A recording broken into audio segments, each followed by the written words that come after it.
Eu queria falar com o professor Anelli.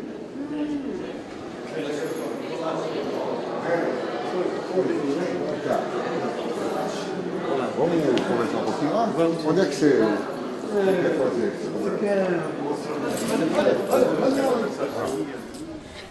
Bom, Anelli, explica pra gente por que você resolveu fazer um livro infantil, com textos infantis, contando a história de dinossauro. Olha, eu resolvi porque esse aqui é o filho de um outro livro, que é esse livro aqui, que foi um livro que eu escrevi para responder uma pergunta: por que os dinossauros na Argentina são 5 vezes mais numerosos que os dinossauros conhecidos no Brasil?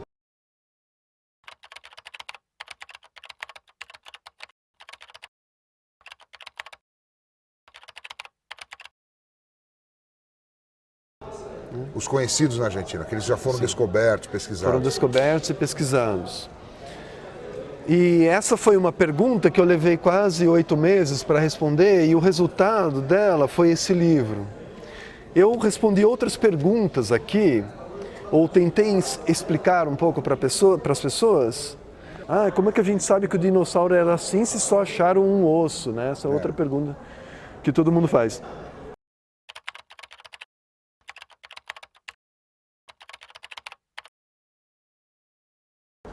Mas por quê, né? Como a gente sabe? Bom, os dinossauros têm algumas características que só eles têm. Assim como nós temos uma arcada dentária, dentes que só nós temos, Homo sapiens.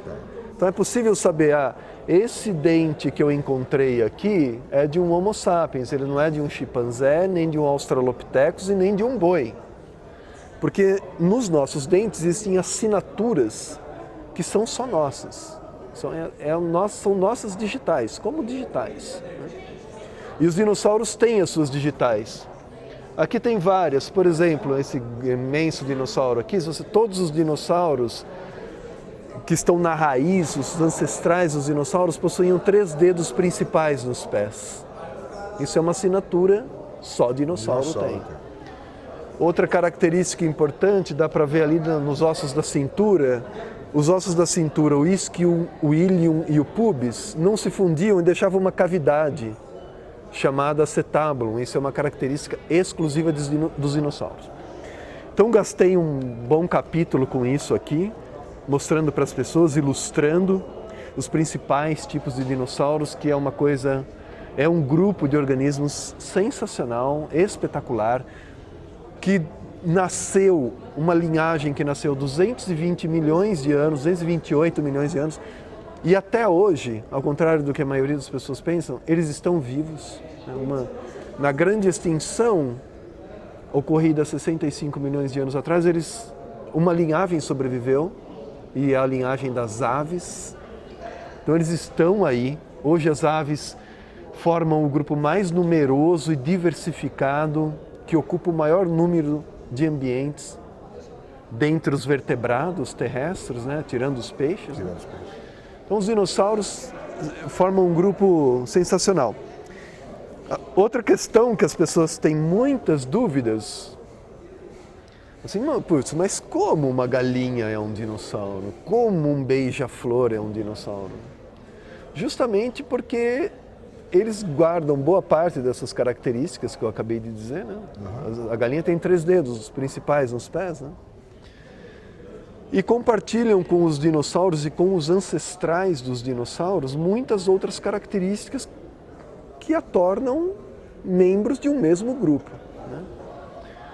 Como os dinossauros, no entanto, inventaram as penas para se proteger, se agasalhar, para não perder calor.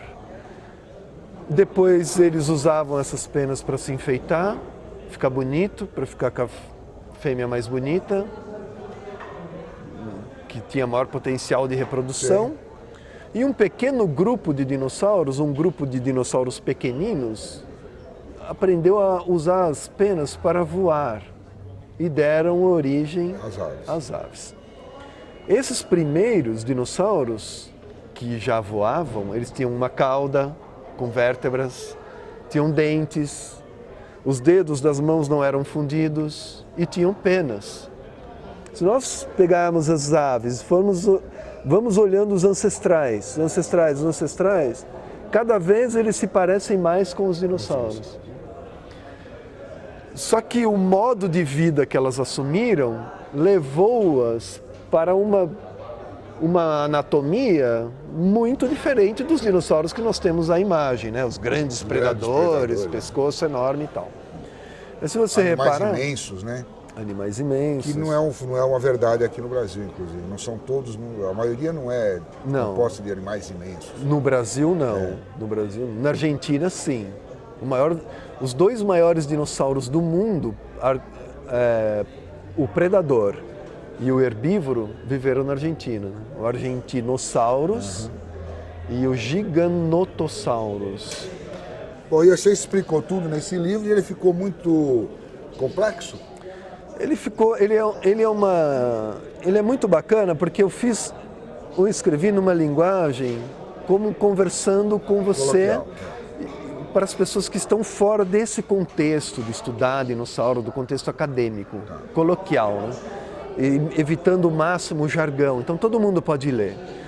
Mas a minha intenção era que os professores tivessem um material para poder falar tudo sobre os dinossauros brasileiros e sobre os dinossauros de um modo geral, né? Agora ele ficou um pouco hostil para uma criança,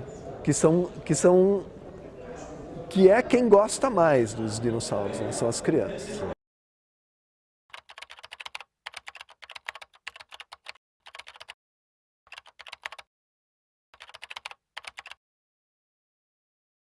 Você pergunta para qualquer criança, faça esse teste, me fala o nome de um dinossauro.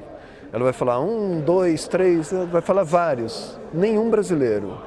Todos são dinossauros americanos, asiáticos, africanos. Porque é o que foi oferecido a eles. Então faltava um material que falasse sobre os nossos dinossauros. Né? De uma forma simples. De uma forma simples, de uma forma curiosa. Gostosa, curiosa. Aí você foi buscar um ilustrador. Esse ilustrador também ele é do ramo, vamos dizer assim. O ilustrador é do ramo, é o Felipe Elias. Ele é um paleoartista. Aqui eu digo, é mais difícil encontrar é mais fácil você encontrar um osso de dinossauro do que você encontrar um paleoartista. E ele é capaz de me desenhar da forma mais moderna e atualizada possível, né? Agora, aquela pergunta que você fez a pergunta, mas não deu a resposta. Como é que, com o osso da mão, ele desenha um dinossauro inteiro? Essa é a pergunta que as crianças fazem, né? Tem um dinossauro aqui, que é o Maniraptor, um dinossauro com penas, provavelmente era muito colorido, ele é um dinossauro pequeno, mas dele só foi encontrada uma garra. Só uma garra curva desse tamanho, que era onde se encaixava a unha dele. Bom, com essa garra, desenharam ele inteiro, com penas e tudo mais. Como pode uma coisa dessa? As pessoas se perguntam. Eu também me perguntava, como é que pode, né? É simples, olha só. Se você estiver andando num deserto e você encontrar no chão, com uma lupinha, você encontra lá um ponteiro de um relógio, ponteiro pequenino, assim, de 1 centímetro. Bom, primeira coisa que você imagina é o quê? Um relógio das horas, né? É um relógio. É um relógio. Né? Então, assim, um ponteiro implica que existiu um relógio. Tá certo. Ninguém usa um ponteiro. Uma fábrica, ela não faz um ponteiro. Né? Ela faz um relógio. Aquilo deve ter caído de um relógio. Como é um ponteiro de 1 centímetro, você não vai reconstruir... Que tamanho você imagina um Big Ben? É um Big Ben lá com um ponteiro. Então você percebe? Você já tem o tamanho aproximado do relógio. Outra coisa, esse ponteiro é um bracinho do Mickey. Sabe aquele dedinho assim? Mostra assim. Então, poxa, é um relógio do Mickey, né? Não é um Oriente chiquérrimo. Quem você imagina que estava com aquele relógio? Um atleta? Ou um garoto? Um empresário riquíssimo? Ou um garotinho? Percebe? Quanta coisa dá para dizer com um ponteiro?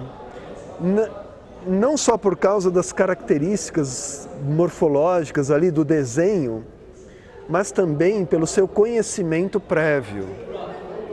Então, você já sabe, você já conhece um relógio do Mickey que você viu em outra ocasião. Sim. Essa unha com o restante do esqueleto já foi visto na Argentina, nos Estados Unidos. Existe um conhecimento prévio. O paleontólogo, ele encontra a unha, ele vai olhar os trabalhos, os museus, e lá ele encontra o restante que falta.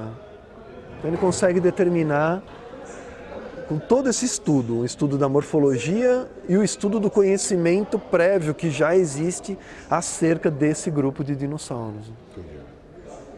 Então aí isso tudo está explicado aqui nesse livro dessa forma. Sim. Como você acabou de explicar para a gente. Uma forma simples, tranquila, fácil para uma criança entender. Uma criança de quantos anos lê isso aqui com tranquilidade? Olha, eu imaginava esse livro, os pais lendo para uma criança que ainda não lê. Ah, entendi. Crianças que... Em idade de alfabetização. De alfabetização, crianças até 10 anos e muitos adultos que leem e falam assim, putz, Anelli, que legal, é gostoso de ler. É simples, não é complexo, você fala coisas curiosas. E ele te leva a buscar mais informações, né? Quer dizer, te instiga a buscar mais informações. Sim, é um primeiro passo para que no futuro eles possam encontrar uma coisa como essa, entende? Encarar um livro desse. O livro, você imagina, um livro infantil com 82 páginas. É difícil ter espaço para tanto, né? Eu tinha que escolher o que eu vou falar. Então eu escolhi estimular um pouco a curiosidade a respeito dos nossos dinossauros, né? Por exemplo, como um álbum de figurinhas, vamos dizer assim. Seria ótimo um álbum de figurinhas. Isso aqui tem com os animais, o nomezinho, um básico sobre ele, é isso? Eu gostaria de...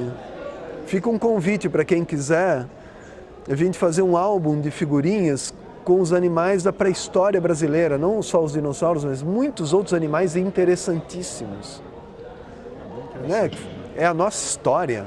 É a nossa pré-história, né?